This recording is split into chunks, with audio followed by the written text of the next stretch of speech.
Abramu? Is that a reference to something? Abramu. Abram? J.J. Abrams?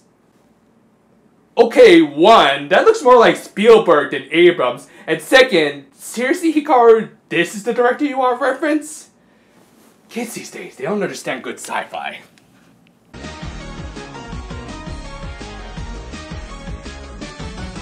Following up on last week, Fuwa warped the Precure to the Hoshizora system, and they were following the directions of Elena's pendant towards the Libra star pen. Along the way, they managed to take in the beauty of Hoshizora's discolored space and eventually reached...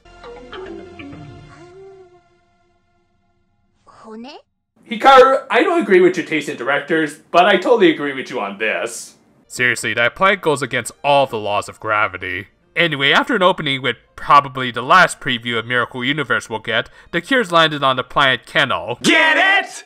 And conveniently enough, the magic from the Precure's pendants would protect them from the planet's unusual atmosphere, so basically their lantern rings. And again, I'm assuming it also protects them from whatever weird gravity could shape a planet like this. Hikaru asked if she could take the first steps onto this new planet. Hey, don't worry about it, Hikaru. You're leaving a much better impression than anything Armstrong left behind. What a hack. And in keeping a little too much with this planet's motif, it was covered in bones and even had clouds shaped like bones. Everything's on a cob! The whole planet's on a cob! Go! Go! Go! Eventually they ran into the inhabitants of this planet who, yeah, I think the character designers took the day off. Still, Hikaru took a special liking to them because they reminded her of her sheepdog back at home. Really? Cause they look more like Cousin It to me. Wait, was he a dog? Anyway, they talked to them and were initially surprised by the fact that they could talk to them, even though I think we've already established that their pendants are universal translators. What, did they really think it could only do Japanese and Lala's language? Yet, even though they could talk to them, the Kennelians still didn't trust the Precure. Wow, Potpourri became a bit bigoted after Heartcatch ended. Yeah, not kidding, that's Potpourri's VA, Kokoro Kikuchi. Thus, take a guess as to who's going to be the focus cure of this episode. But yeah, based on their culture, the Kennelians related more with creatures who had more hair or fur on them like Fuwa, and looked down on hairless creatures like Prunsu. And hey, this little exchange would kind of work into the episode later. Anyway, after an admittedly funny little sequence where the animators got to take it easy and just reuse the episode intro, Elena managed to win over the Kennelians by just being her usual charismatic self, casually breaking down the cultural barriers, and managed to get in some proper introductions. It's such an obvious reference. I don't want to do it, but I have to. It's in the thumbnail. Hi, doggy. I'm gonna regret this later.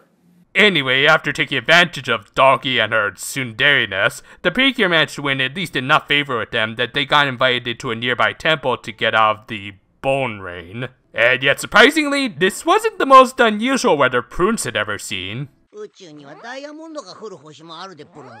That sounds like an absolutely dangerous planet to live on. That said, raining bones can hurt too, so Doggy offered the Cures some protection in the form of a potion that could insta-grow some protective fur onto them.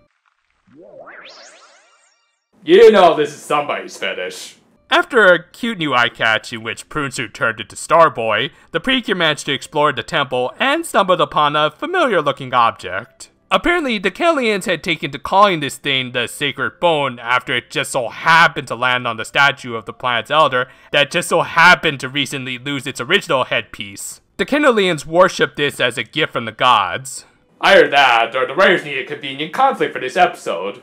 Sure enough, the Precure could easily tell it was the Libra pen they were looking for. They tried to convince the Kennelians that they needed to take it, but of course they refused. Likely still agitated from the earlier exchange, Prunes insisted Elena just take it since it was her pendant that guided them towards it. Thus, the Cure of the Sun found herself in the middle of a classic Prime Directive conundrum. They did need the pen to protect the universe, but she also didn't want to disturb the peaceful culture this planet's inhabitants had developed. Ultimately, Elena decided against taking it, but none of this applied to another Star Trek reference. You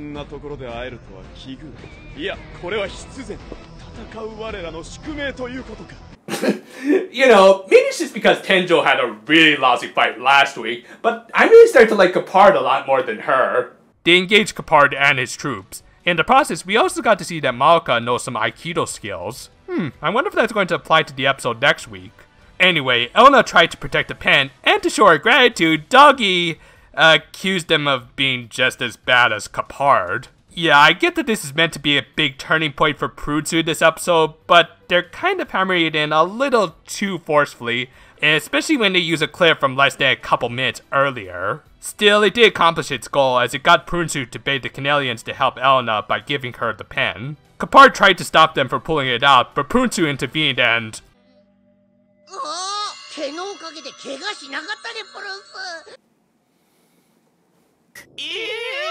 So, after making me lose my appetite, the Canelians managed to pass the Libra pen to Elena, who proceeded to use it to send Capard and his troops flying like a certain team based around rockets. I suppose it's only fair they steal from Pokemon after they stole from them last week. The Elder of the planet officially handed over the pen to the Precure as they had already constructed a replacement headpiece. Oh, how convenient! Anyway, the Precure went through the usual process of reviving a star princess. Though I gotta say, Libra has gotta be the cutest form for Fua, as it doesn't excessively change her appearance, and mostly just gives her a cute dress. And I'm not just saying that because I happen to be a Libra. They met the Libra princess who looked like a slightly older Rara.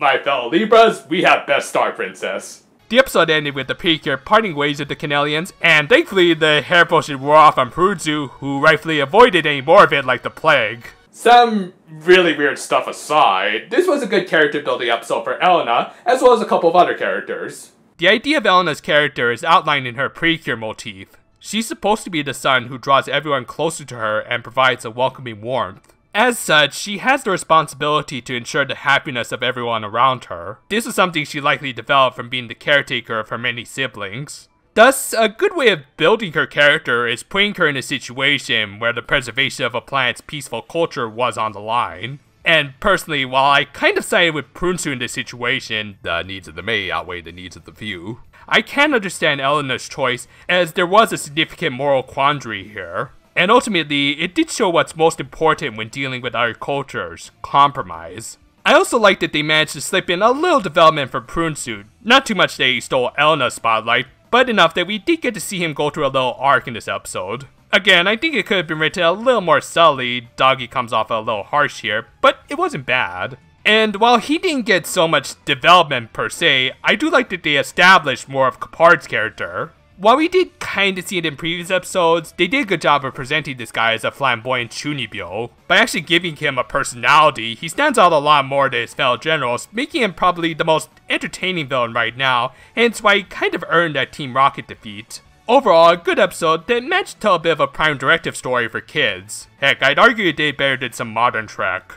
Sorry to say that the All-Stars memory review might be delayed a little. We've been busy this week moving my grandfather into a home. That and I'm waiting on the delivery of a certain prop I want to use in the review, so in between I might review something else just to fill in the gap. Don't worry, I assure you it's going to be something good, so look forward to all of that, and until then though, farewell for now my friends, and... I did not hit her, it's not true. Get off here, Weisel! See, this is what happens when you open up the floodgates to the room references. Anyway, how is your... Ah! Don't finish that sentence!